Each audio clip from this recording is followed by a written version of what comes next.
as it is, as the moment permits. It is the Olympics, and it will bring you all the updates from the Olympics and then interesting stories. Let's start from a very interesting one where Zheng Ziying, who was born in China, has made her Olympics debut at 58 years. Yes, so don't be discouraged. At 58 years, Zheng Ziying, who was born in China, made her Olympic debut for Chile after an incredible journey. At age 18, she was expected to go to the Olympics for China as one of the best players in the world. But then table tennis changed out the two-sided paddles, and her game was thrown off. Zheng never made the team and became incredibly frustrated with the sport, leading her to retire from the game as a player at 20 years old. Shortly after, she moved to Chile and then coached various table tennis teams. And then in 2000, she decided to get a real job and step away from the game. She didn't play for 20 years until COVID hit. She bought a table and started playing again. Zheng made it a goal to make the 2024 Olympics representing Chile, and at age 58, she did it. What an inspiration. 58 years at the Olympics, she never gave up on a dream. You don't have a reason to actually give up. Go out there. If this woman who actually was born in China and then she got frustrated, things didn't go in her favor after several years, 58 years, and then she still made it to the Olympics and then made her debut at the Olympics, then you can also actually do something. All right, to a news that is not too good. Nigerian athlete Favor Ofili has announced on her social media pages that she will not run in the 100 meters heats at the Olympics because the Athletics Federation of Nigeria failed to register her for the competition. Favor met all the qualification standards and times needed to be at the Olympics. I just cannot believe this. So this is her quote. Let me just quote her tweet. Please remember, in the last Olympic Games, I was not able to compete because AFN, NADC, and then NOC, the Nigeria Olympic Committee, failed to release funds for athletes to be tested, which made 14 Nigerian athletes that qualified to not compete. Now this. Then she continued that it is with great regret that I have just been told I will not be competing in the 100 meters at the Olympic Games. I qualified, but those with the AFN, and that's the Athletics Federation of Nigeria, and then the NOC, the Nigerian Olympic Committee, failed to enter me. I have worked for 4 years to earn this opportunity. For what? 4 years, training for 4 years, qualified. She beat the times.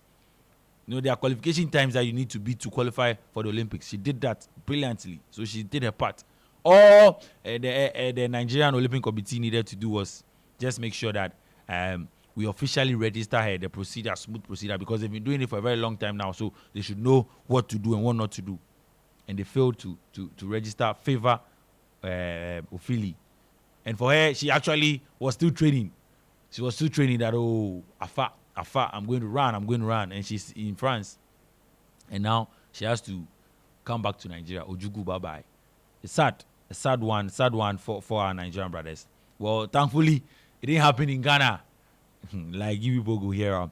So, still on the Olympics, and let's get to some football, where men's football quarterfinals have actually been set. So, France would be taking on Argentina.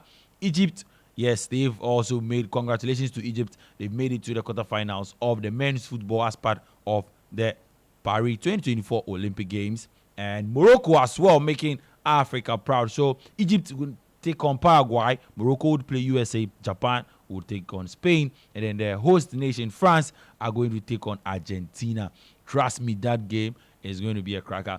A repeat of the last World Cup final in there. And still on the Olympics, guess what?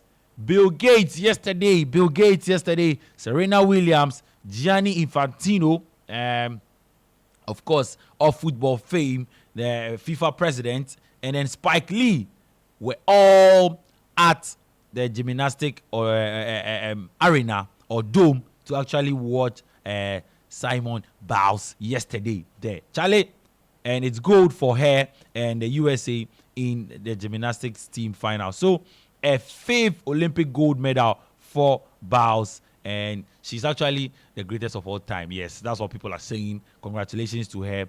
5 Olympic gold medals, first Olympic gold since Rio 2016, and then the oldest female Olympic champion in any gymnastic event since 1964.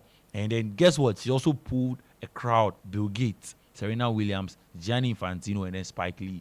It shows you that gymnastics is not an easy game at all. So probably tomorrow I'll tell you about what gymnastics is all about. And don't forget, today I would end the show probably with transfers, then give you what fencing. Yes, we'll talk about fencing.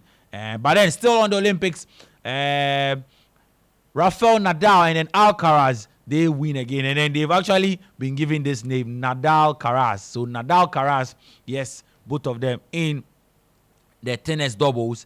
The Spanish superstars came through a tiebreaker decider against the Netherlands to progress to the quarterfinals of the men's double at Paris 2024.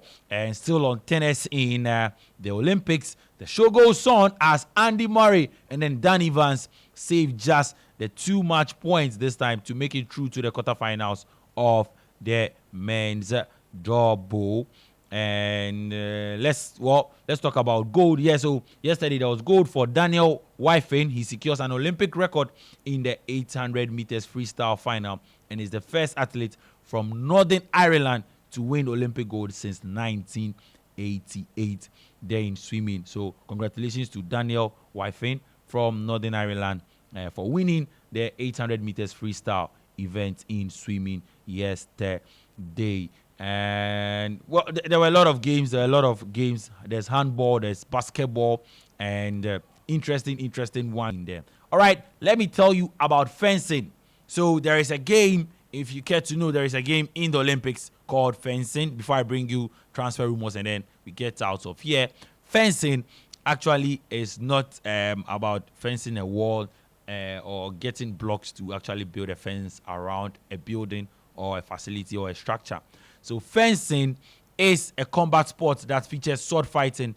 The 3 disciplines of modern fencing are the foil, the épée, and then the sabre. Now, each discipline uses a different kind of blade which shares the same name and employs its own rules. Most competitive fencers specialize in one discipline. So you can join us on Facebook and actually have a look at what fencing is actually all about. Yes, fencing is part of the Olympic Games. And I don't know if we have a federation here in Ghana, but then join us on Facebook to actually see what fencing is all about as I bring you what the game. So now most competitive fencers specialize in one discipline. The modern sport gained prominence near the end of the 19th century and is based on the traditional skill set of swordmanship. The Italian school altered the history of European martial arts of classical fencing, and then the French school later refined that system. Now, scoring points in fencing competition is done by making contact with an opponent. In 1904, the 1904 Olympic Games featured a 4th discipline of fencing known as single stick, but it was dropped after that year and is not part of modern fencing. Competitive fencing was one of the first sports to be featured in the Olympics, and along with athletics, cycling, swimming, and then gymnastics, has been featured in every modern Olympics since. Now, here are some rules of fencing. In fencing, a bout consists of a set of numbers of hits or a certain duration, depending on the format of the competition. Now, in direct elimination bouts, the bout is for 15 hits or 9 minutes of effective fencing time, splits into 3 periods of 1 minute break between each period. The timer is paused during stoppages, such as when a hit is scored. So when you're on Facebook now, you see that there is a tiny sword when it touches you, and then a point is actually given to your opponent. So in a team event, each match consists of series of 9. And then sudden death, if the scores are tied at the end of a regulation time, then for a pool bout, the score is recorded as a tie. For a direct elimination bout, a 1 minute sudden death overtime period is fenced with the priority determined by drawing lots. The first fencer to score a valid hit wins. If no hits are scored during overtime, the fencer with priority wins there. All right, so finally, in team events, each match consists of a series of 9 bouts. Each bout lasts until one fencer scores 5 points or 3 minutes have elapsed. The match continues until one team accumulates 45 points or the time limit is reached. So that is fencing. That is part of the Olympic Games. It is not actually building blocks around or building a fence. It is a sword fight, but this time around, the swords are actually tiny, very, very tiny. My name is Jones Aji. The morning show continues. Don't forget to join us on the